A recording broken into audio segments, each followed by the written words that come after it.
All right, my duelists, we are so back and better than ever. I say that, but this deck didn't receive its support. But let's go right into the deck list for what I was running in the Theme Chronicle. As you probably saw in the thumbnail, you could probably guess, but let's go to where we're going. There you go, Theme Chronicle. And I don't have the game audio up, but that's fine because we could just do this. So this is what we were running in the Theme Chronicle. Oh boy, there were a lot of rumblings that Sky Striker is going to be the most dominant deck in the format. The crazy thing is that Sky Striker players think that they could go first, and that always baffled me. I have played so many Sky Strikers that went first, and I'm like, dog, what are you doing? Why aren't you going second? But this format for the Theme Chronicle, pretty low power, so we have to go waifu. Imagine being a meta sheep. Could not be me. I can't wait for the DRAGONMAID support to come out. I'm just hankering. I'm chomping at the bit at the moment. I'm waiting every selection pack, every leak. Is this time DRAGONMAID? Is this time Live Twins? And every time, no.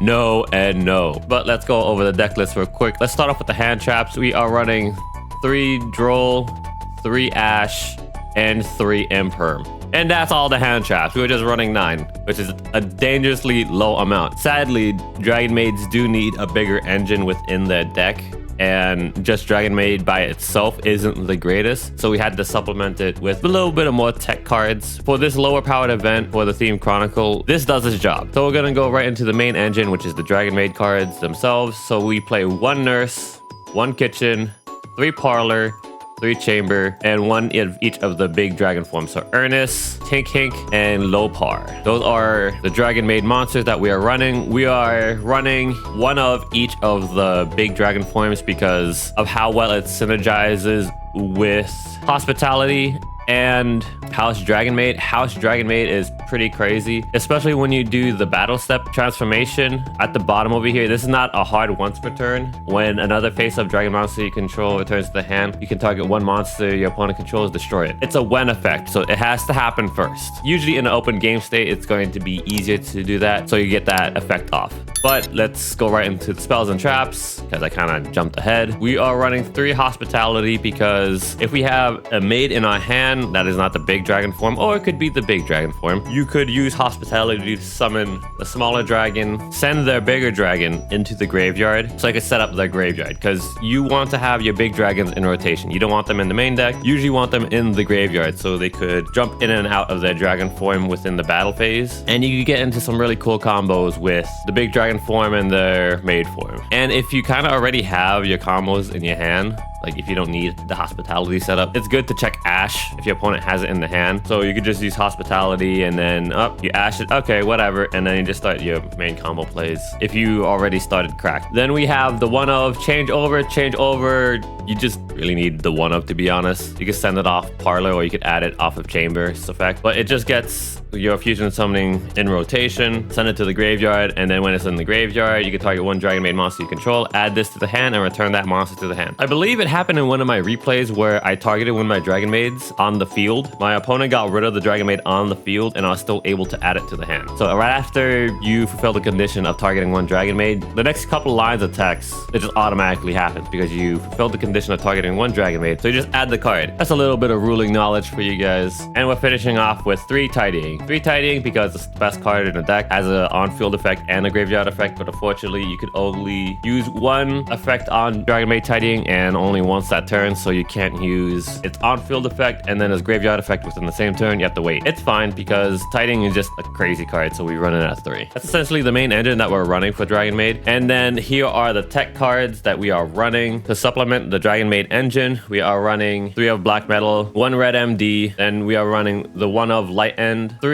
Dark End, and 1 Nutbuster Dragon. If you guys know, you know. But we're running the Black Metal because we're able to use that to get into seals right over here, and we're going to talk about the extra in a little bit, so just bear with me. So we just send Black Metal to the graveyard, add Red MD, and then Red MD summons itself, and then there you go. You got seals on first turn. You summon the FTK. And then we are running Light End and Dark End because we are using it as an extender to fusion summon if you're not able to get to changeover. And we are running the 3 of Dark End and the 1 of Light End is because Dark End has a better effect then Light End. Light End has a battle phase effect, while Dark End, you could use either the fusion summon effect, or you could use the other effect, which is target one other attack position monster on the field. Dark End loses 500 attack and defense, and then after losing 500 attack and defense, you destroy that other attack position monster on the field. So it's a little bit of a twofer, but I'm mainly using Dark End as an extender rather than it's using its second effect. But in the replay, you do see I use the second effect with Dark End. Then the rest of the cards that we are running the one of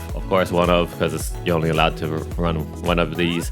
Duster, we are running Triple T, both Triple T's, the 1 and 1, because I wanted to make it as compact as possible within 40 cards. So usually you want to run the 2 thrust, 1 talent. It's nice to have, but I'd rather keep it at a consistent 40 so I can see the cards that I need to see. As you could probably see, there are a decent amount of bricks in this deck, so I want to minimize as many bricks as possible. And we are running the one of Ultimate Slayer. Ultimate Slayer went crazy, I'm not going to lie. So using this to rebuild my hand or Void Break, pretty good, because yeah, your opponent cannot use monster effects to respond to the activation of the card. Pretty crazy. But I am running an Ultimate Slayer package in the extra deck, and we're going to be talking about it right now. So we are running one of the Entis, Starving Venom, Meteor Black, Comet Dragon, Chaos Star Source Dragon, 2 House, 2 Show, 1 Malong, 1 Aggregator, 2 Spirit, 2 Seals, and 1 of the Tri Brigade. Frigid, I don't know how to pronounce the name. Frigid, Furry, but we are running the extra deck like this because all you have to care about is just the ratios with Show and House. That's the main thing that we're summoning from the extra deck. We're running Spirit because it's Blue Eyes. I want to be funny, and I don't want to run Striker Dragon, so I was like, let's put a little bit of Blue Eyes in here just because. Why not? They're both SRs. I know it's not optimal because you lose 700 attack, but it's Blue Eyes. Who doesn't want to run Blue Eyes in their deck? And then Seals because we're able to use this. Called by the Grave is non-existent in this format, so it goes off all the time. So you bounce 1 from your opponent's field, and then you summon 1 dragon monster from your deck. Now that's where I have the 2 targets within my main deck, which is Nurse and then Nutbuster Dragon. So either or, whatever the situation calls for,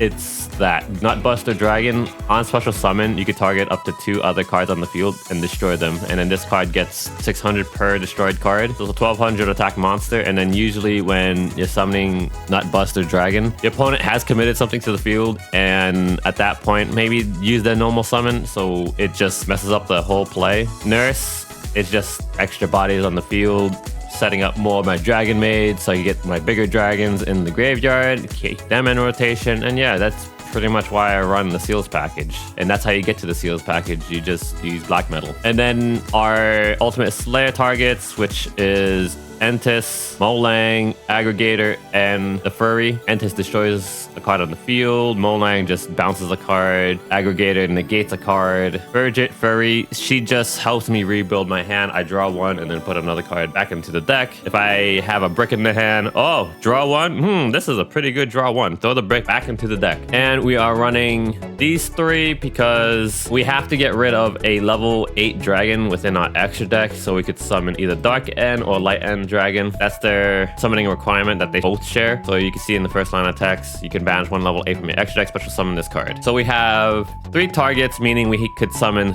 3 of them from the hand. Usually I don't go through all 3 targets. In the replays, you probably do see that I go through all 3 targets, but I'm usually going through maybe 2 at most. 3 is when the grind gets crazy. But yeah, guys, that is it for this deck profile. I have yapped way too long. Enjoy the replays, and I'll see you guys in the next video. But until then, like, comment, and subscribe. Bye, bye, bye, bye, bye.